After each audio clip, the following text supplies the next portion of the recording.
Vamos a continuar porque nuestra jornada académica pedagógica también contribuye a este crecimiento de esta sociedad, de esta familia homeschooling. Y en ese momento, pues me es grato presentar a una persona bien importante para este proceso, que es nada más y nada menos que Ana Paulina Maya. Ella, Ana Paulina, es mamá homeschooling, lleva 10 años educando en casa. Se vinculó a su primera comunidad homeschooler de forma virtual con mamás de España, Colombia, México, Chile y los Estados Unidos. Es co-creadora de la red En Familia, familias de todo el país que han optado por hacer educación en casa. Como parte del trabajo con las familias y con la red En Familia, ha sido webmaster, community manager, organizadora de eventos, conferencista, anfitriona de invitados internacionales, colaboradora en congresos internacionales de educación alternativa.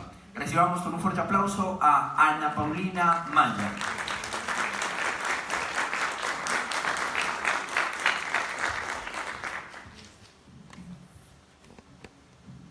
Buenos días a todos. Mi primera presentación, o sea, lo primero que está ahí, yo no sabía que estaba ahí, les iba a decir, además de todo eso, lo primero que soy es mamá. Soy mamá que educa en casa, mamá de 4 hijos, y si no fuera mamá de 4 hijos, pues no sería todo lo demás. Entonces, como mamá, hoy es un día súper importante, porque mi hijo Juan José, mi hijo número 2, que tiene 19 años, está en este momento presentando el examen del ICFES con el objetivo de validar el bachillerato. Él iba convencido de que le iba a ir súper mal. Vamos a ver cómo le va. Yo le dije que tenía que estar muy tranquilo, que hiciera lo mejor, y para mí fracasar no es fracasar, porque de los fracasos se aprende, y en caso de que no tenga el puntaje, pues vamos a tener una información muy importante, vamos a saber qué temas hay que reforzar para volverlo a presentar el próximo semestre. Entonces, si quieren tenerlo en sus pensamientos, si quieren mandarle buena energía, chéverísimo. Él está en este momento allá sentado desde las 7 de la mañana, irá a la casa a almorzar y volverá por la tarde.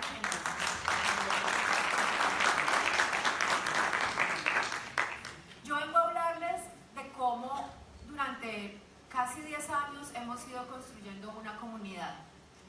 Cuando nosotros empezamos a educar en casa fue súper importante conocer a una familia que educaba en casa.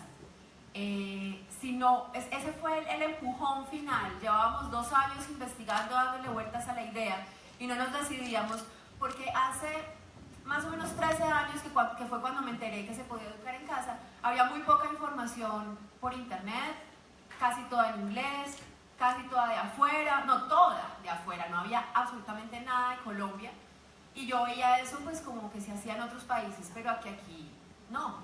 Entonces, en algún momento apareció una familia que vivía cerca a la casa a la que nos acabamos de mudar, que no había mandado nunca a los hijos al colegio. Conversamos con ellos y una semana después ya habíamos tomado la decisión de educar en casa. Realmente esa familia son ahora pues grandes amigos nuestros, y yo me siento agradecida con la vida por habernos puesto tan cerquita. Y asimismo, las familias, cuando quieren empezar a educar en casa, buscan otras familias con quien sentirse acompañado. Algunos las encuentran fácil, otros no les queda tan fácil encontrarlas. Yo creo que no es indispensable pertenecer a una comunidad para poder educar en casa. Sé de casos de familias que lo han hecho solos, sin saber que esto lo hace nadie más, y lo han logrado. Pero como estamos tan escolarizados y nuestra crianza nos ha llenado de tantos cuadros en la cabeza y tantos esquemas, tenemos un miedo muy grande a tomar riesgos.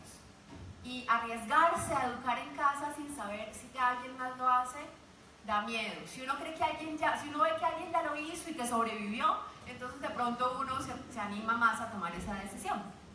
Lo que es la red En Familia surgió como una propuesta para suplir esa necesidad, ese deseo de formar comunidad. La familia de la que les hablé, la familia de Bárbara de Martis, era vecina mía. Nunca había mandado a los hijos al colegio, por lo tanto conocía a otras familias, o le habían hablado de otras familias que educaban en casa. Y en el año 2008 decidió Bárbara hacer una reunión en su casa, invitar a todas estas familias para que nos conociéramos, porque al fin y al cabo estábamos haciendo lo mismo. Yo siento que ese día fue el día en que nació lo que se ha convertido en la red En Familia. Fue muy emocionante conocer a otras familias que estaban en lo mismo que nosotros y dijimos, sigámonos encontrando, y propusimos encontrarnos cada mes, mes y medio, 2 meses. Bárbara es una persona muy ocupada. Desde que la conozco uno tiene que separar espacio en agenda con ella. Ahora mucho más porque enviudó hace 2 años, entonces es más ocupada todavía. Entonces, al poco tiempo fui yo quien tomé la labor de convocar, anotando la información, almacenando la información de las familias que iban llegando. Me voy a ayudar un poco porque tuve que hacer un trabajo de arqueología en mis blogs, en mis fotos, en la página de la red para recordar la historia, cómo ha sido. Entonces, en el 2008 estuvimos reunidas 7 familias en la casa de Bárbara en Cajicá. En las siguientes reuniones iba llegando más gente. Curiosamente, esa gente nueva no era gente que estuviera educando en casa, sino que las familias que habían venido a la reunión anterior le contaban a alguien, a ese alguien le parecía como interesante el asunto y venía a la reunión. Entonces el grupo empezó a crecer, empezamos a hacernos amigos, que creo que eso es lo primero que sucede cuando estos grupos empiezan a formar. Hay que generar lazos de amistad. Entonces generamos lazos de amistad y empezamos a hacer planes, a imaginarnos todas las cosas chéveres que vamos a poder hacer en grupo, con las familias, juntándonos. Y se han hecho muchas cosas y ha sido un proceso muy bonito, muy gratificante, con tropiezos, incluso con rupturas. Pero principalmente es un proceso del que ha surgido amistad, tolerancia, aceptación, apoyo, hermandad. Los primeros intentos de actividades, por ejemplo, el primero fueron unas clases de inglés y fue un fracaso rotundo. No logramos ponernos de acuerdo. Fue evidente que lo único que teníamos en común era que queríamos educar a los niños por fuera del colegio, pero teníamos unas ideas muy distintas en cuanto a lo que queríamos, de cómo queremos que aprendan, qué es educación para cada uno de nosotros, qué es aprendizaje para cada uno de nosotros. Afortunadamente también nos quedó muy claro que por encima de esas diferencias queríamos que estuviera nuestra amistad y así no hubiera acuerdos, las amistades continuaron. En el 2009 hicimos nuestra primera feria. Una niña de la red propuso, que tenía un poco de acceso a lo que era el homeschooling en Estados Unidos, dijo, yo veo que allá hacen eventos donde los niños muestran lo que hacen, ¿por qué no hacemos uno acá? Entonces organizamos una feria, la cual llamamos Kermés.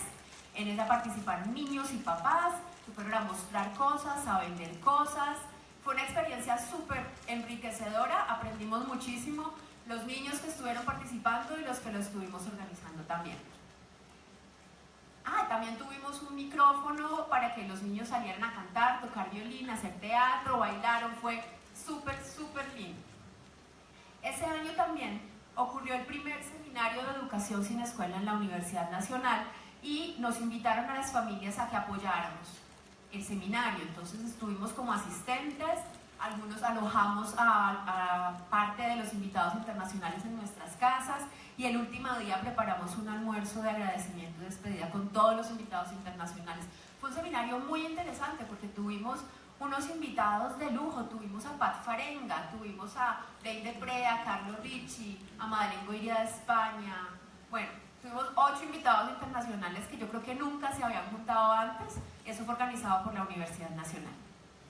Durante el 2010 hubo muchos encuentros de familia, siempre llegaba más gente, salidas, paseos, encuentros de juego en los parques, fuimos por ejemplo a una estación de bomberos en Chía y ese año especialmente hubo varios artículos en periódicos que hablaban sobre educación sin escuela, empezaron a querer entrevistarnos, a querer saber qué era lo que hacíamos. Ese año también hubo seminario de educación en la Universidad Nacional, de nuevo colaboramos, estuvimos presentes, alojamos invitados, pero además fuimos invitados a estar en el escenario conversando sobre ese proceso que ya llevaba 2 años de ir formando comunidad. También hicimos feria por varios años seguidos. El año pasado no hubo. En el 2011 siguieron las reuniones, por ejemplo, encontré que en mayo hubo una reunión a la que asistieron 30 familias, eso ahora me suena tan chiquito, pero en ese momento era un montón de gente, 30 familias. En ese año se empezó a hablar de propuestas para lograr la certificación y también se empezó a hablar del tema del servicio militar. Y realizamos la tercera feria de familias homeschoolers. En el 2012 quisimos realizar algo que llamamos seminarios de padres. Resulta que los encuentros de familias, que nosotros los manejábamos de una forma muy informal, porque creo que eso ha sido como una característica de la red, somos informales, relajados, nos interesa la libertad y la autonomía. Llegaban familias un poco menos libres, que querían el orden del día, cuál tema vamos a tratar hoy. Esto es una pérdida de tiempo, ¿cómo así que solo venimos a jugar? Entonces dijimos, ok, vamos a darle gusto a todos, pero para no cambiar la dinámica de nuestros encuentros de familia, creemos algo nuevo y creamos los seminarios de padres. Dijimos, tal vez ya estamos llegando a un punto de madurez donde nos podemos sentar un par de horas a conversar sobre un tema específico, y así lo hicimos. Entonces, creo que programamos como unos 4 o 5 en el año, cada uno con un tema que no pude encontrar el listado de temas, quería contarles de qué habíamos hablado, ya no me acuerdo. Pero en esos encuentros pasó algo muy particular.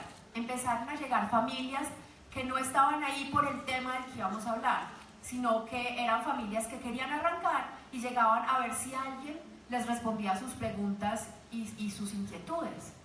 Entonces, eso por un lado hizo que los seminarios perdieran un poco su objetivo y su rumbo y no se podía hablar del tema que queríamos, porque cuando alguien tomaba la palabra empezaba, yo no sé qué voy a hacer, el colegio, los niños. Pero entonces, de ahí surgió una nueva actividad que fueron las reuniones de acogida. Dijimos, ok, necesitamos un espacio para recibir a todas estas familias que están empezando, que están llenas de dudas, que están llenas de preguntas y de angustias y de miedos, para poder hablar únicamente de eso. Y entonces creamos las reuniones de acogida, que las comenzamos a hacer en el año 2013.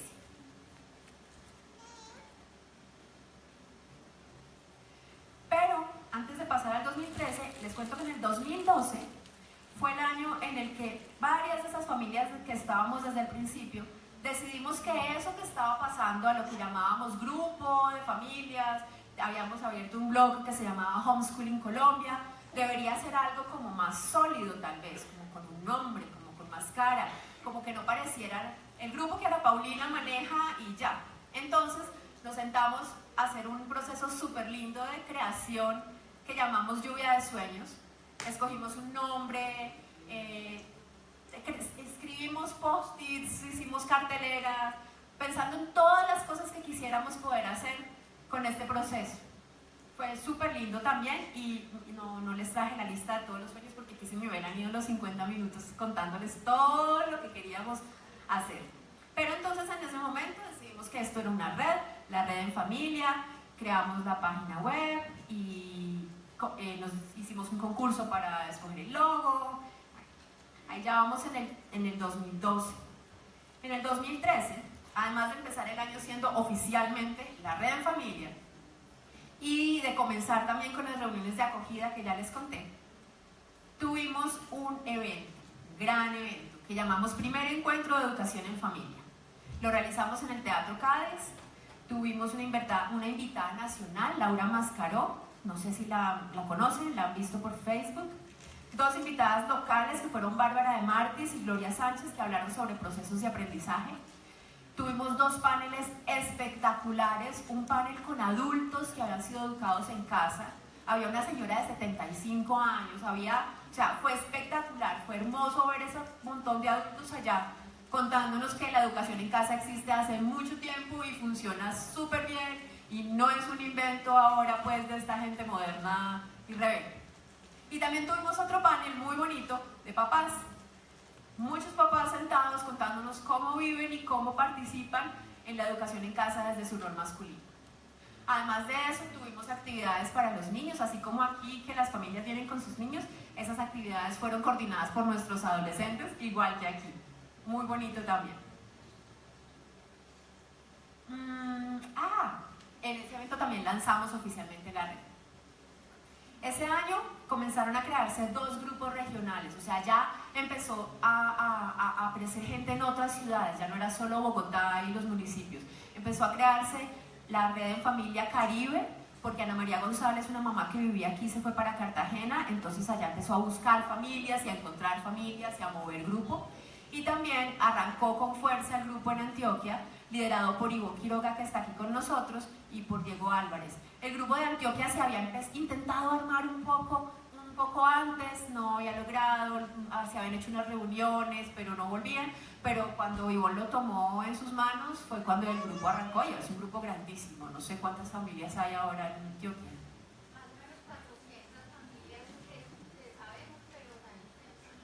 400, un montón. También hicimos nuestra feria, como ya ese año era en familia, entonces la feria se llamó Expo en Familia, y también participamos en el seminario internacional que hubo en la Universidad Nacional.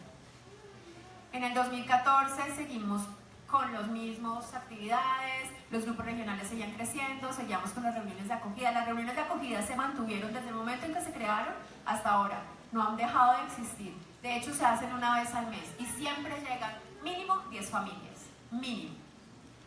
La semana pasada hubo una y hubo como 16 familias. ¿Qué más pasó? Congreso, Expo en Familia, en 2014 Expo en Familia, en 2014 creo que no hubo congreso en la Universidad Nacional, no recuerdo. Ah, no, sí hubo y allá estuvimos también, igual participando como ponentes. En el 2015 se realizó en Bogotá la Semana Internacional de las Educaciones Alternativas. Yo estuve participando como representante de la Red en Familia en el equipo que organizó el evento. Fueron 11 meses de trabajo. Fue un evento organizado en conjunto, o patrocinado, digamos, promovido por la Alcaldía, por la Secretaría de Educación de Bogotá y REEVO. No sé si ustedes todos han visto un documental que se llama La Educación Prohibida. Bueno, las personas que filmaron ese documental conocieron a tantas experiencias alternativas durante su proceso que crearon una red de educación alternativa que se llama REEVO. Entonces con ellos se organizó la Semana de las Educaciones Alternativas. Ese año también en Medellín un grupo de familias se juntó con el apoyo de una fundación a soñar y crearon sucedió el Foro Internacional de Educación Alternativa al que también estuve invitada. Sin embargo, ese año la actividad de la red estuvo más bien baja, las reuniones de acogida se mantuvieron, pero no, en Bogotá al menos pasaron menos cosas. Y yo me di cuenta que estábamos en un punto en el que si yo no me movía, la red no se estaba moviendo. Entonces en el 2016 arranqué diciendo, bueno, vamos a reactivar esto, y varias de las mamás que estaban desde el principio quisieron unirse, y entonces comenzamos un proceso de retomar el equipo motor, de desarrollar una planeación estratégica, pero desafortunadamente lo que ocurrió fue una ruptura de ese equipo motor. Y a raíz de eso pues hubo una pausa para reevaluar qué queríamos hacer y quiénes de esas personas que estábamos en el equipo inicial realmente queríamos seguir y queríamos estar todavía comprometidas. Las reuniones de acogida se mantuvieron durante el 2016 y hubo Feria Expo en Familia durante el 2016. Ese grupo inicial de familias que ahora estaba como rompiéndose, es a un grupo al que pertenezco porque somos los que arrancamos con esto. Ahí están los amigos de mis hijos, con los que pasaron su infancia, su adolescencia y llegaron a la adultez. En ese grupo de niños los mayores tienen 21 años, los menores en este momento tienen 11. Entonces las mamás de ese grupo, pues que cuando estaban los niños pequeños estaban muy activas y muy preocupadas y buscando actividades y buscando compañía para sus hijos, pues ya estaban en otra estación de su vida, en otra etapa. Entonces ya trabajarle a la red no era su prioridad, ya no los movía.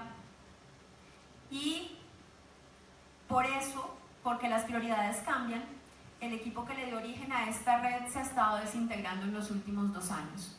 Y en este momento estamos buscando incorporar una nueva generación de papás entusiastas, llenos de ideas, llenos de energías, llenos de ganas de hacer cosas, que quieran seguir formando comunidad y apoyando a las familias que llegan a la red buscando compartir con otras. Bueno, sigamos con el orden cronológico y llegamos al año 2017.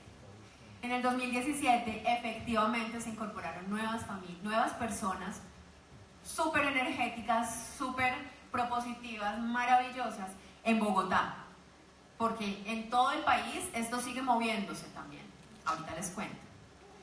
En Bogotá en el 2017 se manejó una programación súper nutrida de actividades, casi todas gratuitas. Eso fue trabajo de una sola mamá, Sandra Acuña, dedicadísima a buscar actividades gratuitas para las familias. Hubo muchísimas actividades conseguidas por ella, ofrecidas a las familias. Y también tuvimos convenio con la red de bibliotecas, eso fue gestionado por Diana Hernández, y nos dieron espacios para nosotros, nos crearon actividades solo para nosotros, incluso nos prestaron el auditorio de la Virgilio Barco 2 veces, hicimos 2 noches de gala, una en marzo y una en octubre, salieron preciosas, estuvieron llenas de niños talentosísimos en un escenario súper profesional, fueron bien bonitas, fue una experiencia súper linda esa noche de gala.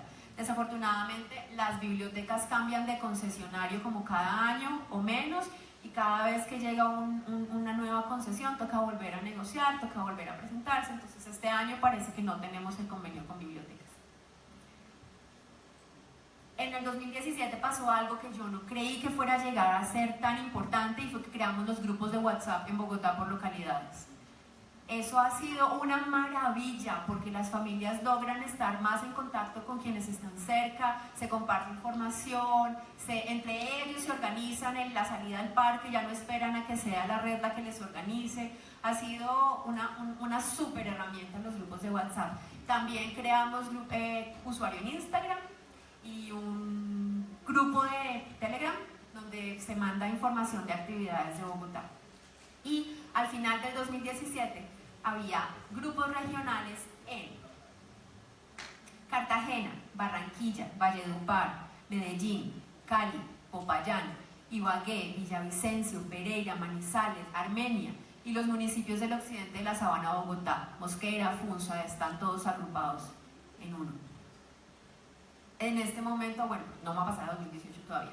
El 2017 también fue importante porque estuvimos invitados a conversar con el Ministerio de Educación.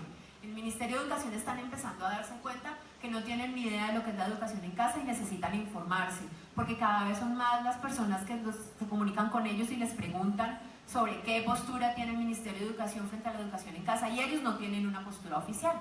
Entonces nos estuvieron llamando para que quieren armar un grupo y unos meses de trabajo para comenzar a trabajar el tema. Eso va súper lento porque hay que esperar que saquen presupuesto, porque pues les dijimos que gratis no les íbamos a trabajar. Entonces sí, el conocimiento y la experiencia no es la que... Entonces hay que esperar.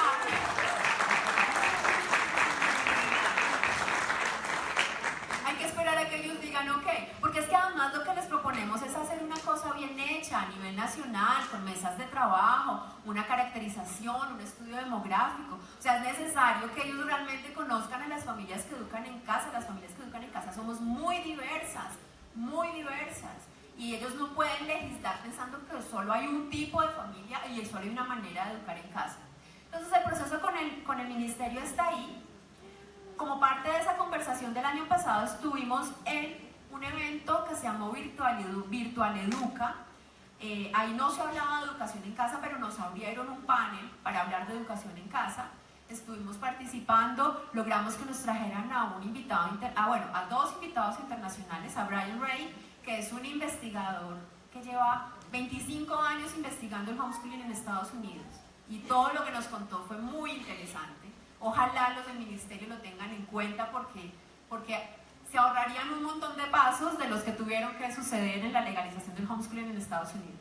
Todo lo que nos decía ayer Shonane, ella mostró ahí gráficas de Brian Ray, que independiente de que tan estricta sea la legislación en un estado o en otro, los resultados son los mismos. O sea, si nos hacen caso, no tendrían que empezar por poner una regulación estricta, por ejemplo. Eso sería súper chévere. El caso es que estuvimos en ese foro y también a final del año, antes de eso, fuimos invitados y yo estuve representando a la red a presentar una opinión, una ponencia en la primera audiencia que hubo del proyecto de ley 084 del 2017 que se presentó para buscar reglamentar la educación virtual. Y en el momento en que lo anunciaron, para mí hubo una especie de publicidad confusa, porque parecía que quisieran dar a entender que al reglamentar la educación virtual iban a reglamentar la educación en casa porque era lo mismo. Entonces mi ponencia se enfocó en eso, en decir no es lo mismo. La educación virtual es una herramienta que algunas familias que educan en casa la utilizan, pero no es lo mismo. Entonces, si nos van a reglamentar creyendo que todos hacemos educación virtual, nos van a hacer un daño. Y están desconociendo la diversidad de la que les hablo y la necesidad de un proceso propio, si lo que se quiere y lo que se va a buscar es reglamentar la educación en casa.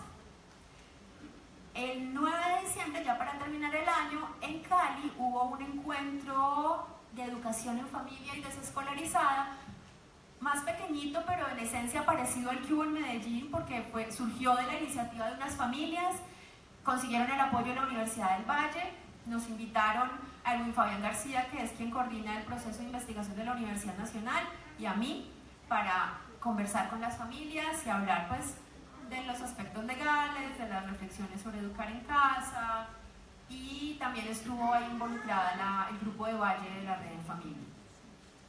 Este año, bueno, desde finales del año pasado, mandamos una encuesta porque hago parte de un equipo que está haciendo una investigación sobre las implicaciones macroeconómicas y microeconómicas de la educación en casa. Se diseñó la encuesta, se mandó el año pasado, lo diligenciaron como unas 150 familias, si no estoy mal. De los resultados de la encuesta pues se sacó todo un estudio. Ese estudio se mandó a el Global Home Education Conference, que han organizado 2 conferencias internacionales de educación en casa y van por la tercera va a ser en Moscú en mayo de este año. Se mandó la investigación a concursar y nos ganamos el premio. Entonces, vamos a ver si logramos ir a Moscú ahorita en mayo.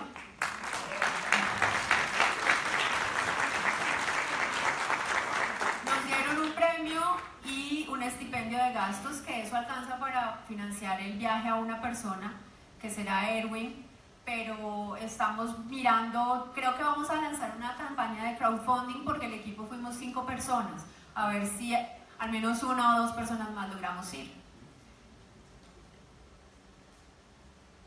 Y eso, digamos que a nivel de historia, ¿cómo estoy de tiempo? ¿Todo me queda? ¿No? ¿Sí? Bueno. A nivel de historia, eso es. La Red en Familia hasta ahora no tiene figura jurídica, no tiene ninguna financiación. El trabajo que tantas personas hemos realizado, venimos realizando, ha sido voluntario y sin remuneración. Sin embargo, sentimos que tal vez puede que se esté acercando el momento en que esto se transforme y estamos pensando proyectos y posibilidades, porque creo que al generar alguna manera de ingresos o financiación, pues hay otras cosas que podemos llegar a hacer. Esa es la historia.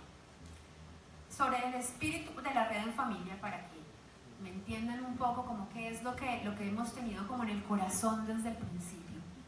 Si ustedes entran a nuestra página web, lo que van a encontrar es esto. No estamos afiliados a ninguna religión, ideología, filosofía o pedagogía.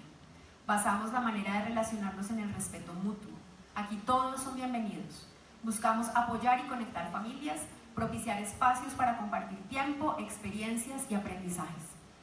Esa frase resume lo que hemos querido desde el principio, lo que hemos estado construyendo con esta red. Recibirlos a todos, apoyarlos, no discriminar a nadie, ser incluyentes, respetuosos, tolerantes, porque es justamente eso lo que queremos que nuestros hijos aprendan de nosotros. Ayer se habló mucho del ejemplo y yo estoy convencida que uno no enseña de otra manera. La única forma de uno enseñar es dando ejemplo. Lo demás es información que se bota al aire y algunos lo cogen y otros no.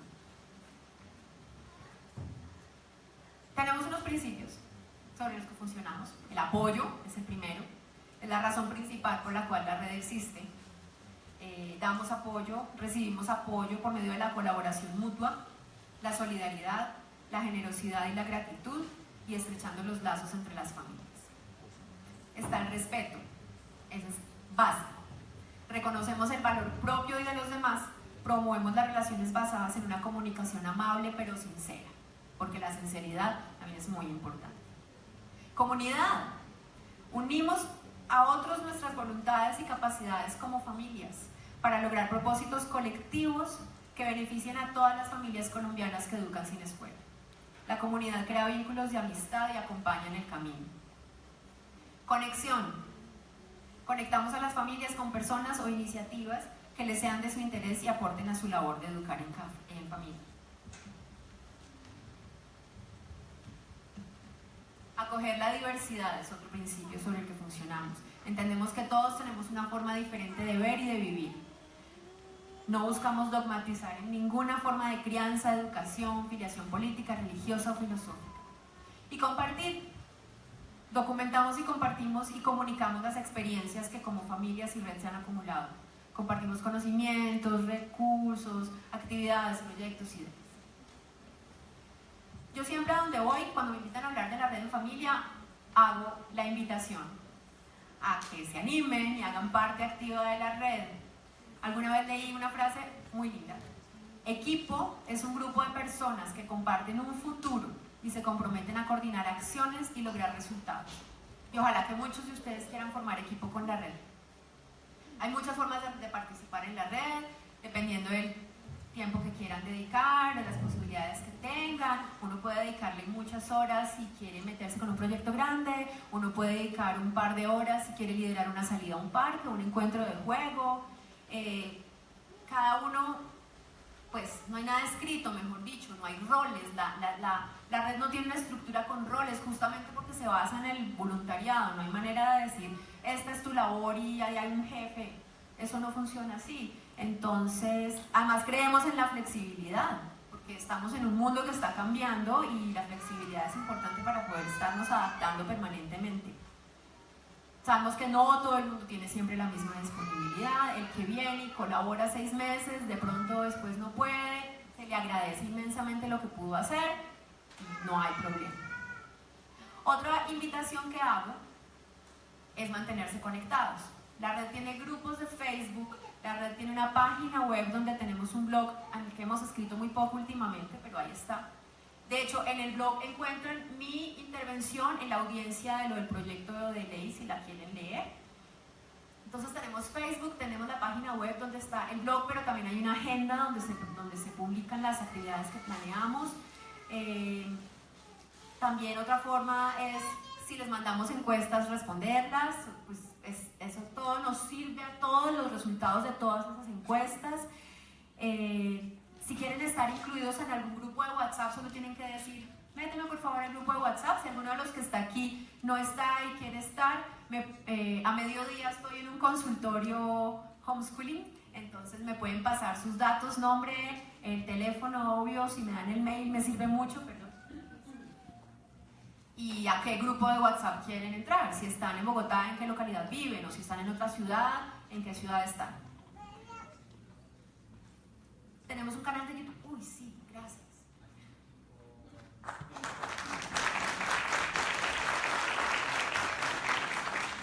Tenemos un canal de YouTube que empezamos en el 2016. Ha estado medio quieto, sería buenísimo poderlo reactivar.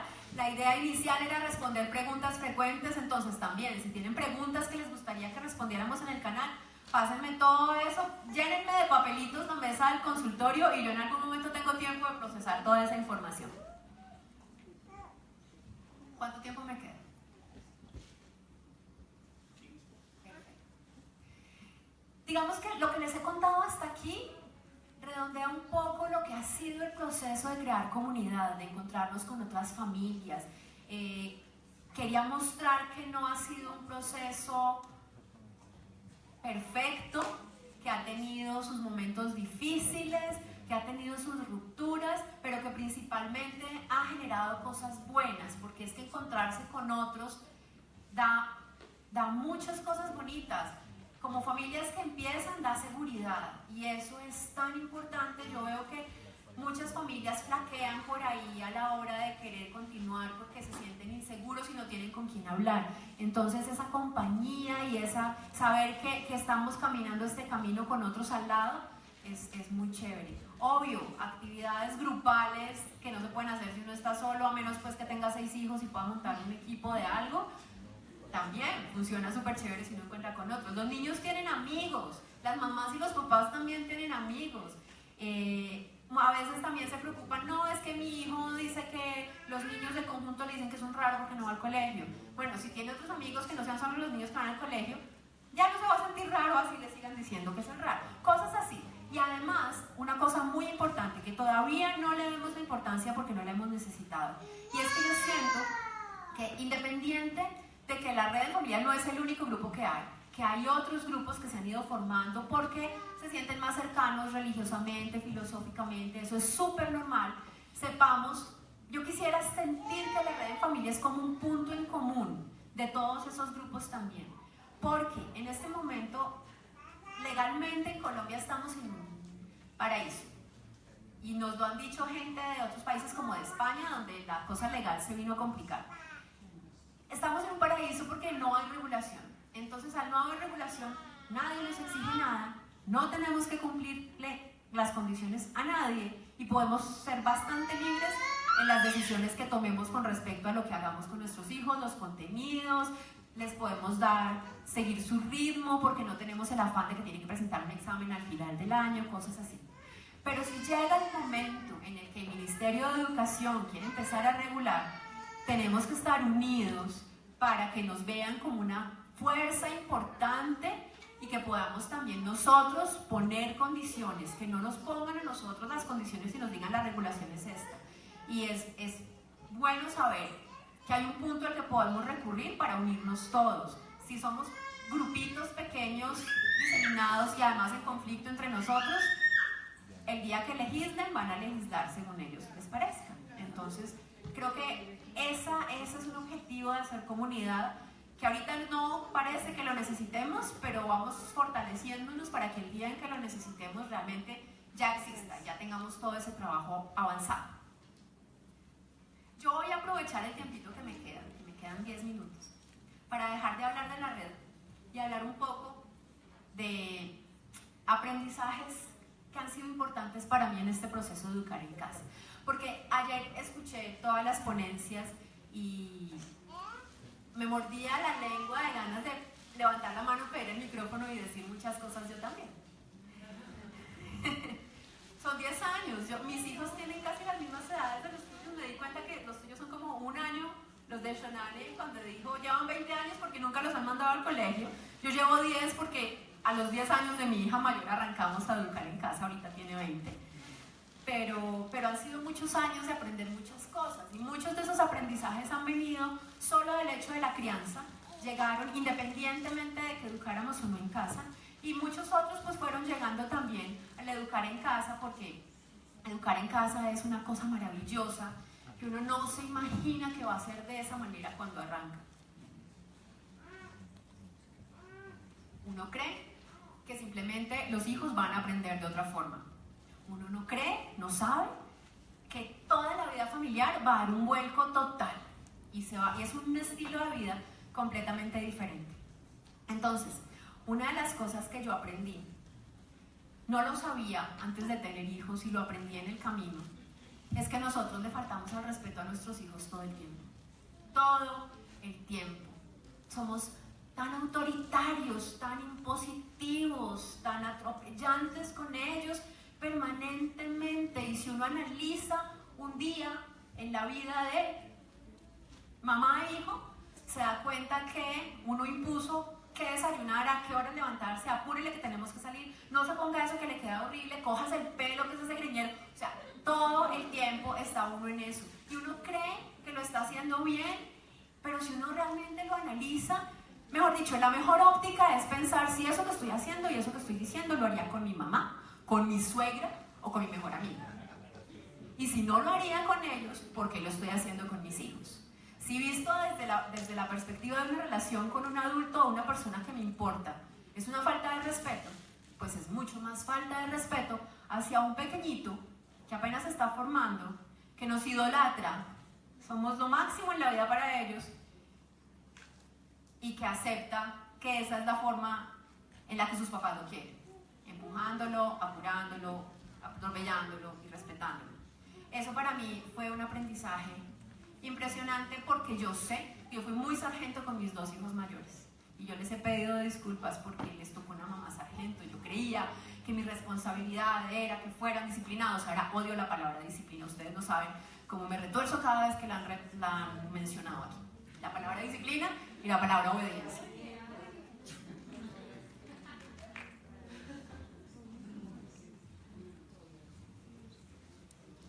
descubierto que una ganancia inmensa de educar en casa es que recuperamos la libertad. Es otra cosa a la que nos sometemos desde que nacemos y no nos damos cuenta, a entregar nuestra libertad. No somos libres. El colegio, por ejemplo, decide sobre toda la familia. El colegio decide cuándo salimos de vacaciones. El colegio decide a qué horas nos vamos a dormir. El colegio decide a qué horas nos levantamos en la mañana. El colegio decide si el niño puede ir o no puede ir al baño. O sea, es absurdo, es realmente absurdo lo tirano que es el sistema escolar. Y nosotros lo aceptamos como lo más normal del mundo y como una necesidad, o sea, como algo necesario, es un mal necesario. Tienen que pasar por ahí porque es que tienen que aprender, porque es que le van a dar palo toda la vida, entonces que empiecen a recibir palo desde chiquitos. A mí me parece. No tengo ni una palabra para decir cómo me siento yo frente a eso. Entonces uno realmente recupera su libertad. Uno ve a sus hijos aprendiendo en libertad, decidiendo qué quieren hacer con su tiempo, a qué quieren dedicarle su interés, y uno los ve florecer de una manera tan linda que realmente creo que esas cosas uno no las imaginaba al principio. Ayer cuando tú preguntabas cuál era una experiencia importante, al principio a mí no se me ocurrió nada y luego conversando recordé. Mi hijo Juan José tiene 19 años, él hizo hasta primero de primaria, o sea, salió de 8 años del colegio. Cuando él salió del colegio era un niño que tenía la autoestima por el piso y yo no me había dado cuenta. Yo me di cuenta cuando ya lo tuve en casa. Era un niño que no saludaba a un adulto, miraba el piso con una cara de ojalá me trague la tierra. Era un niño triste y creo que la mayor experiencia fue haberlo recuperado, ver cómo salió de ahí. Entonces creo yo, y eso me hizo pensar mucho en que lo más importante de educar en casa no son los contenidos académicos, sino esa formación como personas. Y cuando a mí me dicen el niño necesita el bullying en el colegio porque le va a tocar un jefe que le va a hacer bullying, lo que yo digo es, el bullying en el colegio le aplasta la autoestima, le destroza su espíritu y su alma, y es una persona que es débil, sumisa para el resto de la vida, que siente que no vale nada.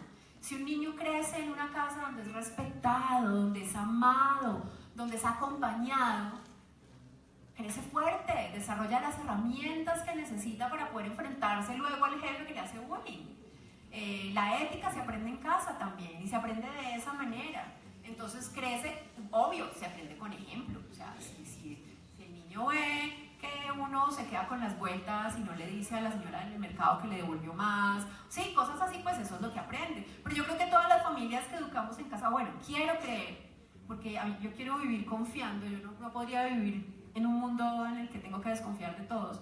Quiero creer que las familias que educamos en casa somos un poquito más conscientes que los demás, y si estamos en desacuerdo con lo que vemos que pasa, es porque tenemos estos valores y sabemos la importancia de transmitir a nuestros hijos otra forma diferente de vivir, de relacionarse. Creo que ya se me acabó el tiempo. Una última cosa importante. Los niños pasan por etapas y tienen actitudes que corresponden a sus etapas y no son personales. Y no es solo cuando son bebés. El bebé que bota la papilla al piso no se lo está haciendo su mamá y la mamá no, o sea, la mamá dice, ¿cómo puede hacer esto si yo pasé 3 horas haciendo la papilla? No es personal. Pero la niña de 18 años que rompe con la mamá, y cuando, o sea, lo digo por experiencia personal, cuando íbamos a cine siempre prefería ir a cine conmigo que con sus amigas y leíamos los mismos libros y los comentábamos y de un momento a otro ya no quiere saber nada de mí. No es personal, es una etapa que está pasando y ocurre en todas las